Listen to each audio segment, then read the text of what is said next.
First tonight, a Polk County Sheriff's employee is accused of using inmate funds for her personal use. 38-year-old Jessica David was arrested following a Texas Ranger investigation. The agency says David misappropriated inmate funds for approximately 3 years for her personal use. David was an office manager over the Polk County Sheriff's Office and the jail. She's facing a second-degree felony charge of theft by a public servant, according to the Texas Rangers. The investigation is ongoing, but this story comes to us through our media partner, KJAS Radio. Highway 69 is all cleaned up in the Lumberton area following a tanker truck that overturned yesterday and spilled gasoline onto the roadway. Lumberton Police Chief Danny Sullen says Highway 69 at the split reopened at about 3 this morning. A driver lost control of his tanker truck around 4 p.m. yesterday. There was a slow leak of gasoline coming from the tanker that overturned on Highway 69 near Panada. Fire Chief McNeil says firefighters worked on the slow leak that was in the center compartment of the gasoline tanker. First responders applied foam blanket to stop the vapors from escaping and worked overnight to get the roadway cleared. Paramedics transported the injured driver to the hospital. There's no word yet on his condition. A family needs your help tonight to find one of their missing loved ones. Margaret K. Alana Turner, age 27, is from Beaumont, but was last seen in Harris County. She was last seen wearing a red dress with a blue jacket. Family members say that Turner suffers from some mental health issues.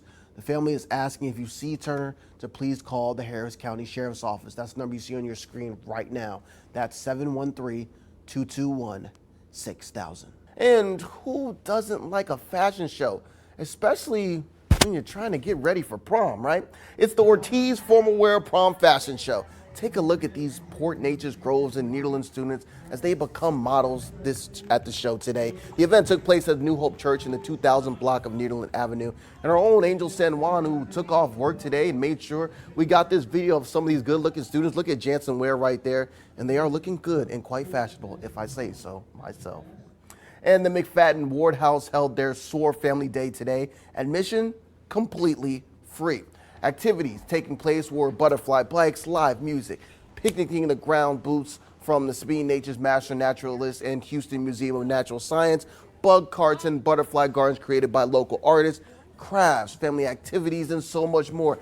Adding to the festive spirit, a large, colorful assortment of soaring butterflies, which will be on display throughout the outdoor campus all month long. It includes 3 areas of community participation: an artist garden, family garden, and selfie station. SOAR is representative of the butterflies taking flight after they leave their chrysalis. This is a celebration of spring and renewal. It's a way for our community to come together after a cold, long winter. Not really the case in Southeast Texas, but for other places. And now SOAR is a month-long community celebration throughout March that the McFadden House will be hosting. A second Norfolk Southern train has derailed near Springfield, Ohio over the weekend. A little over a month after another train derailed carrying toxic materials in East Palestine, and shelter-in-place order was lifted Sunday morning after no hazardous materials were found on the 212-car train. But one Ohio senator says he's not yet satisfied with the company's latest response. Isabel Rosales has the latest. Greatness doesn't come around often, but when you're in the presence of greatness, you have to appreciate it. Look at this greatness right here. Breaking the record for the most Grammy wins of all time. Be upstanding and show your respect. It's Renaissance, Beyonce.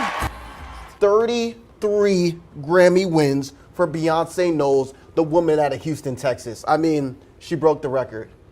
Hey, you got to give it to him. I mean, when you talk about the GOAT, there you go, ladies and gentlemen. The GOAT, the greatest of all time, Beyonce Knowles out of Houston, Texas. And if you must know, I am a part of the Beehive, but some people don't happen to like Beyonce. I just don't know. Confirmed tornado left this behind. What used to be the home of Carla King, what she called home for 20 years, you can see it did a lot of damage. Half of the roof is gone. The half of the house is blown off. There used to be a shed back here that is now all over the yard. Trees broken. You can even see the power line that got pulled down. There's actually workers out here right now working on it.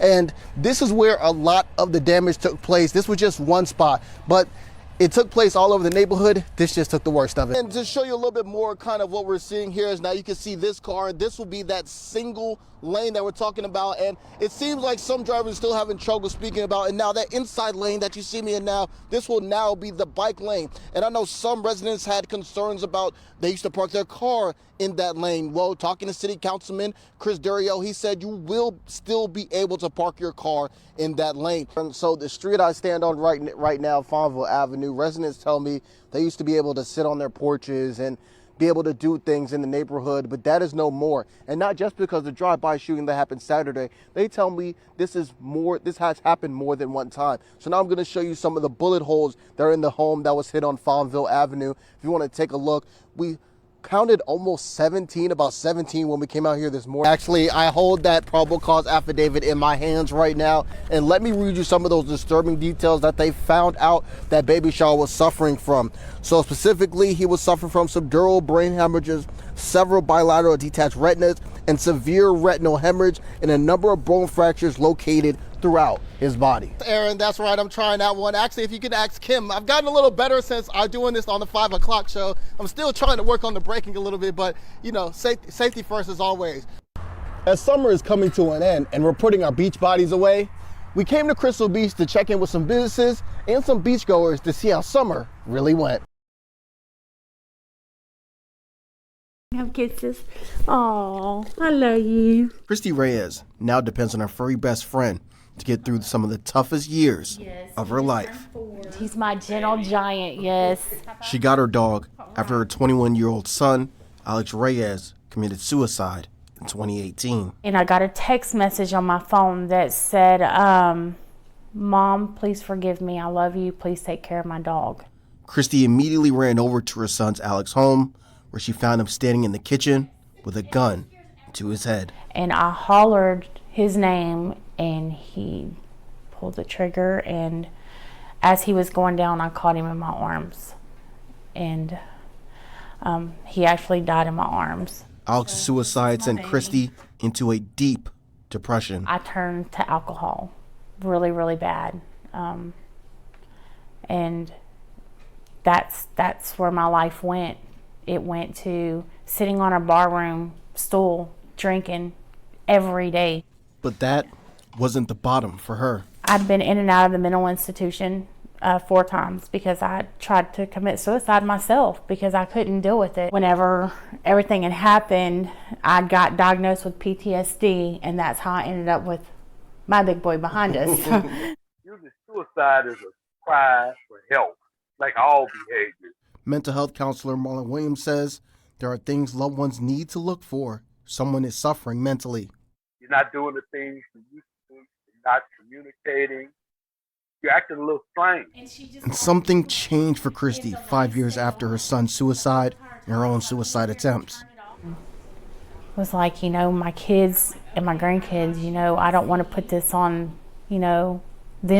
If something happens to me, they're going to be in the same boat they are with their brother. Now Christy has been sober for a year and has started the proper grieving process, but she wants those suffering to get the help they need.